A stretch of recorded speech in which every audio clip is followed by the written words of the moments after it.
नमस्कार मित्रांनो. ठरलं तर मग या आजच्या भागात आपण पाहूयात महिपत दामिनी देशमुखीच्या ऑफिसमध्ये आलेला असतो. तेव्हा तो तिला विचारतो, काही ठरलं का मॅडम? उद्या सगळं आपल्याच बाजूने होईल ना उद्या कोर्टात? दामिनी म्हणते, प्रिया म्हणाली तर खरं. सायकोलॉजिस्ट समोर ती सगळं नीट बोलली, बट आय डाऊट. फोनवर घाबरल्यासारखी वाटत होती ती. उद्या अर्जुन आपल्यावर काहीतरी बॉम्ब टाकणार आहे आणि ते आधीच तो डिफ्यूज करायला हवा. त्यावर महिपत म्हणतो, हो, डिफ्यूज. मी पण हेच म्हणत होतो, डिफ्यूज केला पाहिजे. त्यावर दामिनी महिपतला विचारते, अशी कोणती गोष्ट आहे का जी तुम्ही मला नाही सांगितली? नीट आठवून सांगा. म्हणजे छोटीशी डिटेल असेल. आठवतंय का? सगळं सांगितलंय ना तुम्ही मला? महिपत आठवायचं नाटक करतो आणि म्हणतो, हो सांगितले, सगळं सांगितले. मी त्या थेरड्यावर हल्ला केला होता, तो हल्ला फसला, हे पण मी सांगितलंय. त्यावर दामिनी देशमुख म्हणते, तो पराक्रम आठवतोय मला. तेव्हा महिपत म्हणतो, ते थेरडा पनवेलमध्ये 4-5 दिवस गायब झालं होतं. नाहीतर सापडला असता ना, तिथेच खलास केला असता. त्यावर दामिनी म्हणते, एक मिनिट, काय पाटील गायब झाले होते 4-5 दिवस पनवेल मधनं? मग पोलीस स्टेशन मध्ये जाऊन हजेरी कशी लावली त्यांनी? त्यावर महिपत म्हणतो, नसेलच केली. दामिनी म्हणते, मग हे महत्वाचं आहे ना शिखरे. आपण या एका गोष्टीवरून मधुभाऊंची बेल कॅन्सल करू शकतो. तेव्हा महिपत खुश होतो आणि म्हणतो, हा, त्या म्हाताऱ्याने एक सही केली नाही आणि तो म्हातारा परत जेलमध्ये जाऊ शकतो. हे मला माहिती होतं, पण त्या टायमाला माझ्या ध्यानात आलं नाही. महिपत देशमुखबाईला म्हणतो, देशमुखबाई, त्या थेड्याची जामीन रद्द करा लगेच. त्यावर दामिनी म्हणते, नाही शिखरे, लगेच एक घाव 2 तुकडे करायचे नसतात. हातात आलेलं शस्त्र हुशारीने वापरायला शिका. त्यावर महिपत म्हणतो, शस्त्र आहे ना हातात, त्याने घावच घालायचा असतो ना, फक्त धार दाखवायची दुश्मनाला. त्यावर देशमुखबाई म्हणते, करेक्ट, असंच करायचे आपल्याला. आपण अर्जुनशी डील करायचं. मधुभाऊंनी हजेरी मिस केलीये हे आपल्याला माहित असून सुद्धा मी त्यांची बेल कॅन्सल करायला लावणार नाही. त्या बदल्यात अर्जुनने आपल्याला प्रियाचा सायकोलॉजिस्टचा रिपोर्ट द्यायचा. महिपत म्हणतो, म्हणजे त्या खेड्याला जेलमध्ये पाठवायचा चान्स सोडून द्यायचा. त्यावर दामिनी म्हणते, असं कुठे म्हणाले मी, डील करायचं म्हणाले. ते डील पाळायचं असं नाही म्हणाले मी. कोर्टात मी हे म्हणणारच मधुभाऊ फ्लाईट रेस आहे म्हणून. पण अर्जुनने प्रियाचा रिपोर्ट दिल्यानंतर. त्यावर महिपत म्हणतो, देशमुखबाई, इतके दिवस कुठे होतात तुम्ही? नाही म्हणजे उपकार करा आणि माझ्या विरोधात कधी केस लढायला उभ्या राहू नका. नाही तर समोरच्याला गाफील ठेवून कधी चेचून काढाल ते कळणार नाही. म्हणजे शब्द द्यायचा आणि फिरवायचा, एवढी गेंड्याची कातडी तर माझी पण नाही. असं म्हणून महिपत दामिनीवर हसतो. त्यावेळी दामिनी म्हणते, कौतुक कर, शाल जोडीतला आहेर देताय. त्यावर महिपत म्हणतो, शाल जोडीतला म्हणजे? दामिनी चिडून म्हणते, काही नाही, जा. दामिनी म्हणते, मधुभाऊ पुन्हा जेलमध्ये जाणार, याच्या आनंदात काहीही करायचं नाही शिखरे, असं दामिनी महिपतला बजावून सांगते. त्यावर महिपत म्हणतो, नाही, आता आपलं ठरलंय ना, तुम्ही सांगितल्याशिवाय श्वास पण घ्यायचा नाही. तुम्ही टेन्शन घेऊ नका. तुमच्या सोबत राहून राहून मी पण आता हुशार झालोय. आणि महिपत तिथून निघून जातो. इकडे दुसरीकडे अर्जुन त्याचं काम करत असतो तेवढ्यात त्याला दामिनीचा कॉल येतो. अर्जुन स्वतःशीच म्हणतो दामिनी देशमुखचा फोन आणि कॉल रिसीव करतो. तिकडून दामिनी म्हणते हॅलो अर्जुन. हाय दामिनी देशमुख बोलते, कसा आहेस तू? अर्जुनला खूप आश्चर्यकारक वाटतं की दामिनीचा फोन अर्जुनला कसा काय आला. अर्जुन तिला विचारतो तुम्ही मलाच फोन केलायत ना?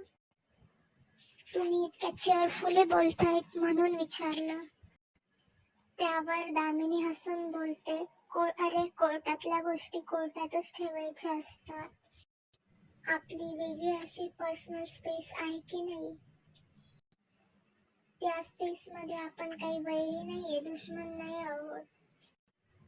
उलट तुझ्यासारख्या ब्रिलियंट हुशार वकिलाशी मैत्री करायला आवडेल मला. म्हणूनच डिनरसाठी इन्व्हाइट करायला फोन केलाय.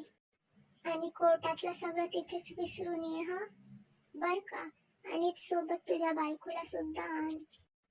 फार काही बोलणं झालेलं नाही माझं तिच्याशी, पण ती छान मुलगी वाटते. अर्जुनला याचं खूप आश्चर्य वाटतं. तो गप्प बसतो म्हणून ती म्हणते अरे अर्जुन, जेवणातून वगैरे मी विषबाधा करणार नाहीये तुला. परी कथेतली चिटकीन नाहीये मी. बरं तरी ठीक आहे, प्रत्येक पदार्थ आधी मी चाटून बघेल. मग तर ठीक आहे ना, येशील ना? त्यावर अर्जुन म्हणतो हो येईल मी. माहिती मला हे डिनरचं इन्व्हिटेशन काही सिंपल नसणार आहे. त्यामागचं कारण मला जाणून घ्यायचं असेल तर यावं तर लागेलच. अर्जुन म्हणतो येतो, आम्ही दोघेही येतो. त्यावेळी दामिनी म्हणते मी वेळ आणि जागा तुला मेसेज करते आणि फोन ठेवून देते. त्यावर सायली विचारते काय बोलली ती दामिनी? अर्जुन सांगतो तिने आपल्याला डिनरसाठी इन्व्हाइट केलंय. सायली म्हणते असं कसं, तिने काही घातपात केला तर? अर्जुन म्हणतो ती एवढी मूर्ख नाहीये की तिच्या घरी बोलून आपल्याला काही करेल. तिच्या मनात काय चाललंय हे जर मला जाणून घ्यायचं असेल ना तर आपल्याला या डिनरला जावंच लागेल, असं अर्जुन सायलीला सांगतो आणि त्याचे काम करायला सुरुवात करतो. अर्जुन सायलीला सांगतो तयार व्हा तुम्ही, आपल्याला जायचंय डिनरला.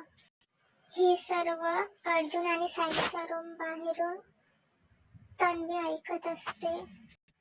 तन्वी खूप घाबरते आणि स्वतःशीच म्हणते ही सायली, अर्जुन, दामिनी आणि महिपतने मिळून माझ्या विरोधात काही प्लॅन केला तर मग मी मेलेच. दुसरीकडे सायली व अर्जुन दामिनीच्या घरी येतात. दामिनी त्यांचं वेलकम करते. ती म्हणते मला खूप छान वाटलं तुम्ही आलात. घर सापडायला काही प्रॉब्लेम तर नाही आला ना? त्यावर अर्जुन मान हलवत नाही असे म्हणतो. दामिनी त्यांना आत बोलावते. ती त्यांना म्हणते हल्ली टेक्नॉलॉजीमुळे लवकर पत्ते सापडतात, पहिले असं नव्हतं. तू जर मला विचारलं ना मी पूर्वी पत्ते कसे शोधायचे तर मी तुला सांगू पण शकत नाही, मला आठवत सुद्धा नाही. ती त्यांना पाणी देते आणि त्यांचं स्वागत करते. ती त्यांना म्हणते पूर्वीचा काळ ना सगळ्यांना घट्ट धरून ठेवण्याचा काळ होता. आता काय रे, लग्न झाल्यानंतर 6 महिन्यात डिवोर्स होतात. आणि ऑफकोर्स तुमचं कपल एक्सेप्शन आहे, पण तुम्ही दोघांनी एकमेकाशी 2दा लग्न केलंय ना, असं ती अर्जुन व सायलीला विचारते. त्यावर अर्जुन म्हणतो तुम्ही माझ्याबद्दल सगळी इन्फॉर्मेशन मिळवली आहेच ना, मग कन्फर्म करण्यात वेळ कशाला वेस्ट करताय? त्यावर दामिनी म्हणते कारण आज भरपूर वेळ आहे आपल्याकडे, मस्त डिनर करायचा आणि मनसोक्त गप्पा मारायच्या. त्यावर सायली म्हणते म्हणजे केस बद्दल बोलायचं असंच ना? नाही ग, तुमच्यासारख्या क्यूट कपलशी वृक्ष असं काही बोलायचं नाही आहे मला. तुमचं एकमेकांवर किती प्रेम आहे हे दिसतंय ना मला. मागच्या वेळेस आपण जेव्हा कोर्टाबाहेर भेटलो तेव्हा कसलं सनसनीत डिफेन्स केलं तू अर्जुनला.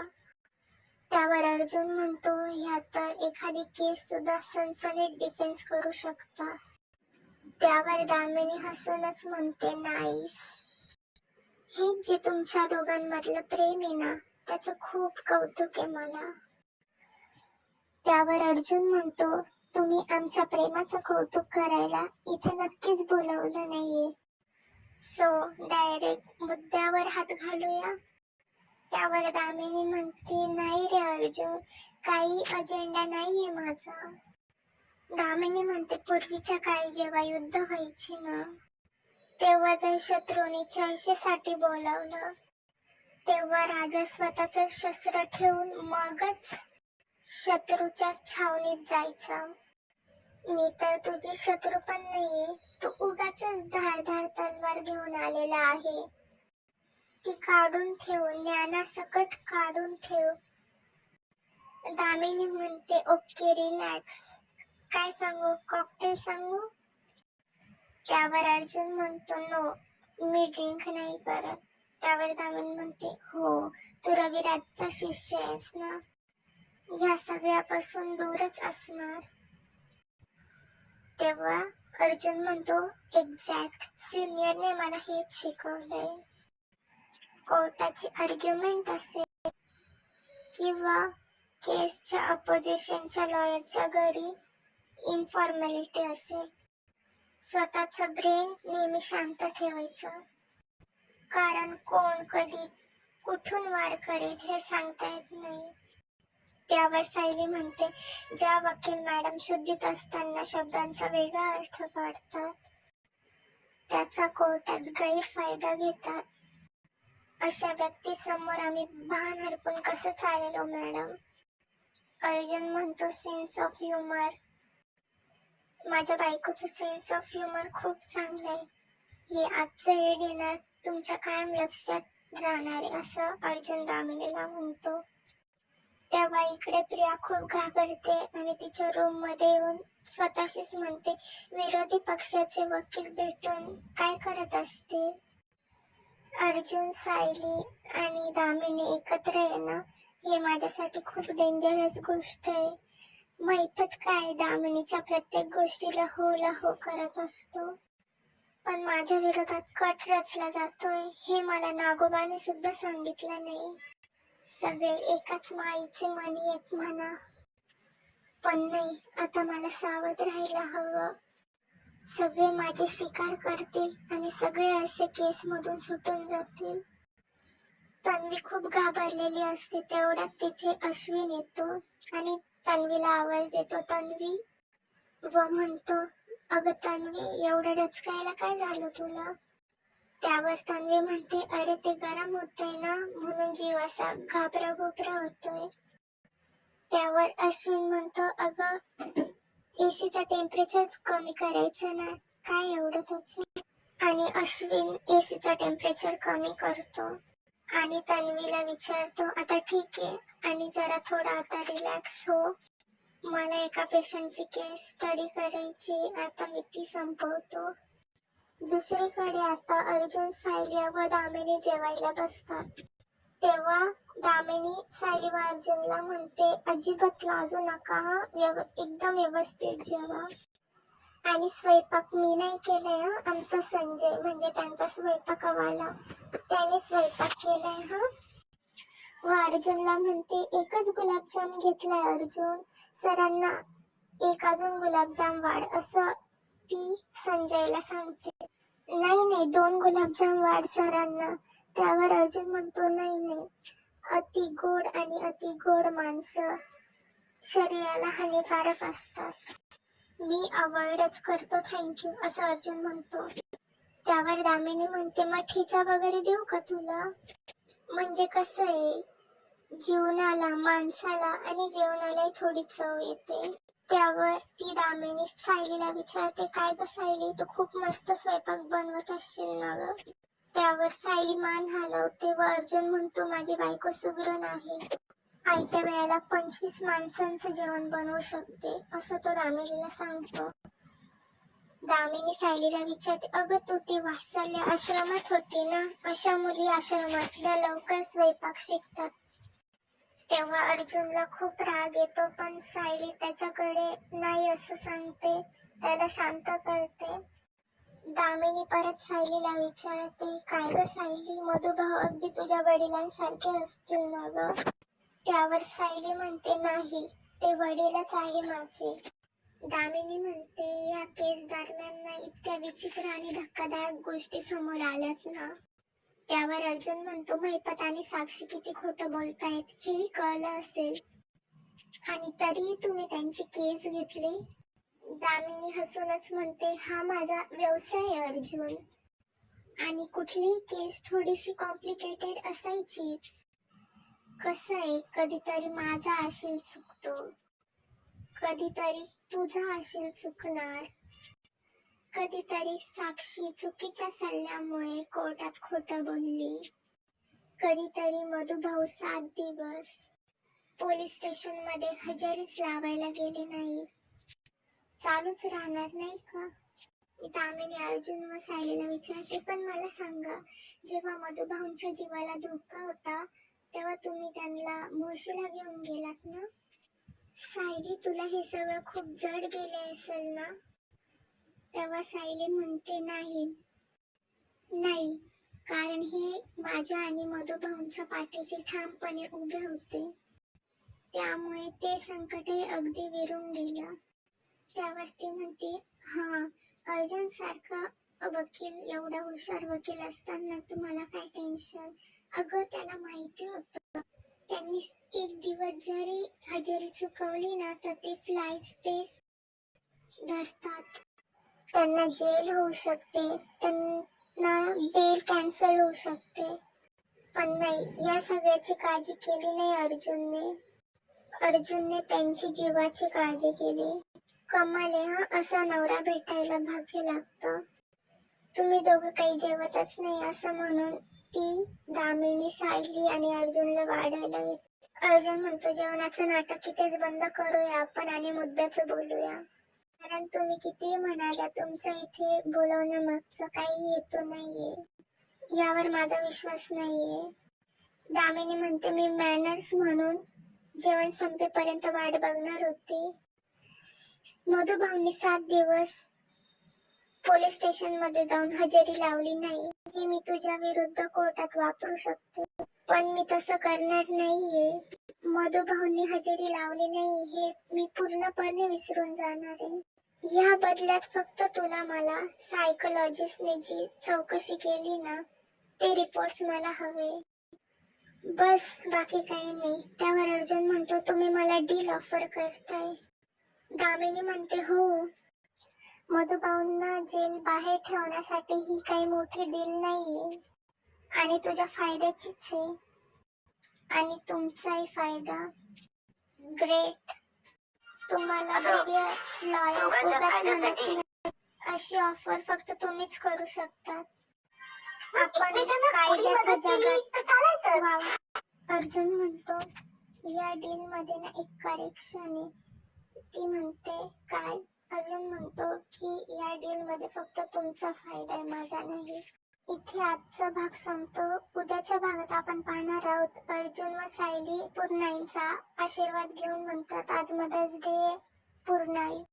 अर्जुन व सायली अर्जुनच्या आईच्या पाया पडायला जातात व कल्पना निघून जाते. सायली म्हणते, आई, मला फक्त आईचं प्रेम तुमच्यामुळे मिळालंय, तुमच्या आधी मला माहितीच नव्हतं आई काय असते. आई, निदान आम्हाला आशीर्वाद तरी द्या.